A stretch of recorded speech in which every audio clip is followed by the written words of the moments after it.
Welcome back to another Arizona Wildcats Insider Podcast.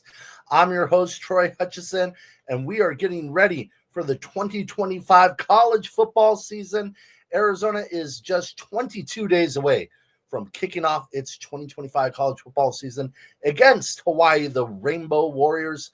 You know, these two programs were both coached by the legendary coach Dick Tomey. First, he built up Hawaii, got them rolling. Then Arizona hired him away from the Rainbow Warriors, came over to Tucson and had a historic career with two 10-plus win seasons, 1993 and that 1994 Fiesta Bowl, the Desert Swarm defense going 10-2, one of the most historic defenses of all time. For my money, the greatest run defense of all time. They knocked down powerhouse Miami 29-0. And then later on in his career in 1998, Arizona had its best team of all time. The 1998 Arizona Wildcats were 12-1. End of the year in the Holiday Bowl, beating powerhouse Nebraska 23-20, capping off an incredible year and finishing number 4 in the AP poll. They're one game away from a national championship game. You know, if they play in that national championship game, beat UCLA and get to the national title, I think they could have beat Tennessee. I think Arizona would have a national championship right now. That meant, 97 basketball wins, 98 football wins. I mean, that was it, in my opinion. That was the closest Arizona's ever come.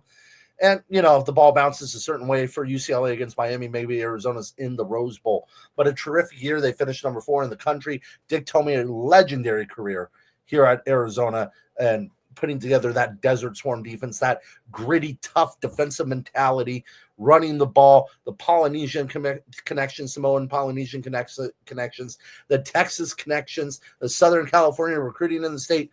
He did it all here in Tucson. So we are getting ready for the season, meaning Arizona's in the middle of training camp. And we've done a lot of training camp talk. Brett Brennan in year 2, bringing in Seth Dagey, Danny Gonzalez, bringing in Josh Miller, bringing in Joe Salavea, and then bringing in new faces on the roster and transfers, incoming recruits. Obviously, some of the staples are back. Noah Fafita.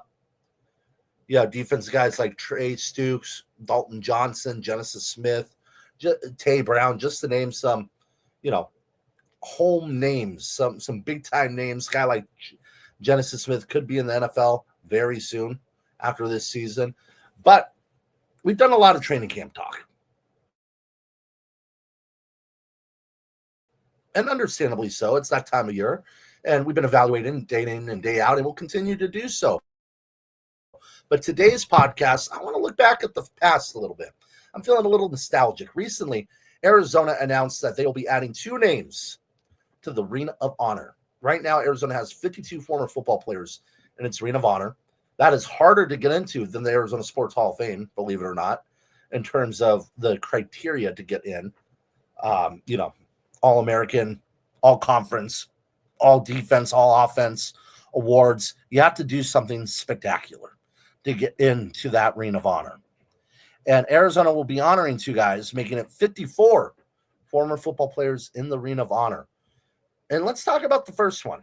The one fans are going to know and love and always will cheer. And when he comes back to Tucson, he'll get, cheers and admiration nonstop.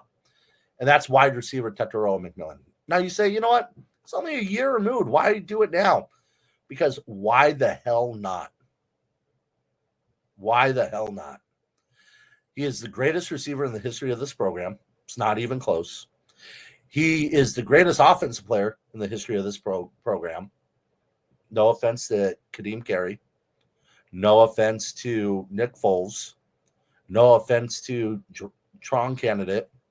Noah Fafita is the greatest offensive player in the history of this program. No offense to Rob Gronkowski. And he might have been the greatest if he didn't get hurt during that junior year in 2009. But injuries kind of plagued his career here at Arizona, but he had a terrific NFL career, Hall of Famer.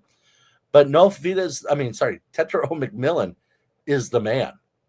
He's the guy that, when you look at how Arizona was able to rebuild after the Kevin Sumlin era and the just atrocity that was, it's that 2022 recruiting class. Noah Fafita, Genesis Smith, Tay Brown. There's still names on the roster right now from that class. But the big ones, Jonas Ivinea and Tetaroa McMillan, who is a 5-star recruit, committed to Oregon at one point. Everybody thought, oh, it's over. But Jed Fish and his coaching staff kept pursuing it. They kept pushing it because they knew he was different. They knew he's not your typical 5-star kid. It's not about him, like most 5-star athletes.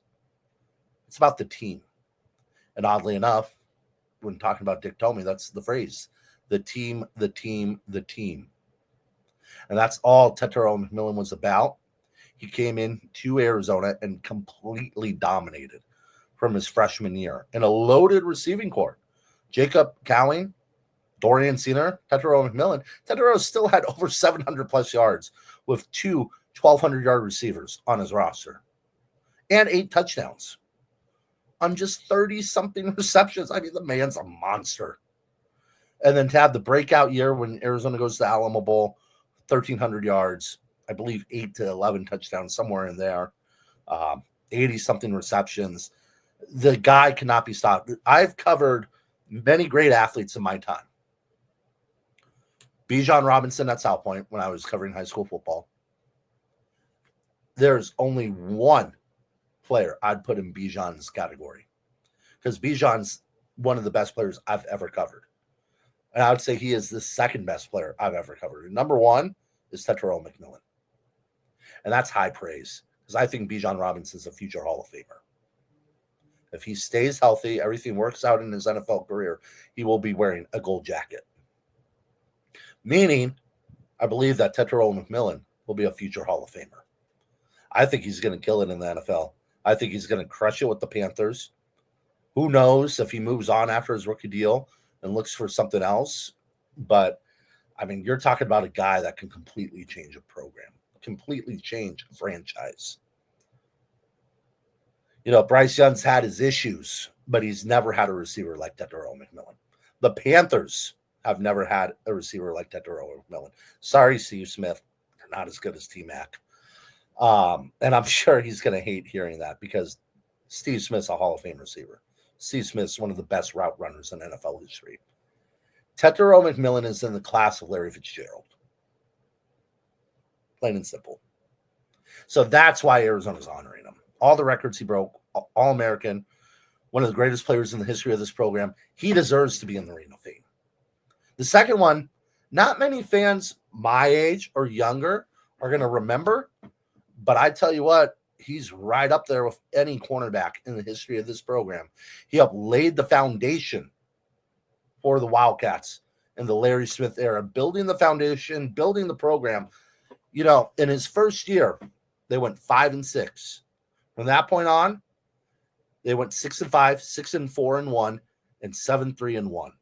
They in his career, they finished 24-18-1 as Arizona was rebuilding its program, getting back to bowl games. And that is cornerback Randy Robbins, who had an illustrious Arizona career, doesn't have the All-American list, led the conference in interceptions in 82 with 6, finished his career in the top 7 all-time in interceptions with 12 at Arizona, and then went on to have a historic, well, maybe historic's not the right word, but a very good career, a long career, 9-year career in the NFL, playing for one of the most historic defenses in NFL history, the Orange Crush defense, helping Denver get to 3 Super Bowls. Now, mind you, he wasn't the only former Wildcat on that Denver Broncos squad. Ricky Hundley was there, and so was Vance Johnson on the offensive end. But Randy Robbins is one of the most underappreciated corners in the history of this program. Him and Jackie Wallace, I would say, are the 2 most underappreciated cornerbacks in the history of this program. And I talked to Ricky Hundley. We have an article on that, honoring Randy Robbins' induction into the Ring of Fame for Arizona. And his first words out of his mouth when I said, "What do you think of Randy getting into the Ring of Honor?" He goes, "It's about damn time. It's about damn time." And he's not wrong. It's long overdue. There's several other players during that era that it's long overdue. But he set the tone in the secondary. They had a very good secondary. He was one of the guys that set the tone. You had him, Ricky Hundley, Lamont Hundley, Byron Evans, and David Wells on that defense. David Woods. Correction. David Woods on that defense. Talking about all conference players that have won Pac-10 Defensive Player of the Year. Although Ricky Hundley had to split it with Ron Rivera. Get out of here. No offense to Ron Rivera. He was no Ricky Hundley. But Randy Robbins was one of the heart and souls of that defense. Ricky said when he was on the field with Randy, he didn't have to worry about that side of the field because he knew it was locked down. Nobody was passing on Randy Robbins. So, to quote Ricky Hundley, it's about damn time. It's about damn time.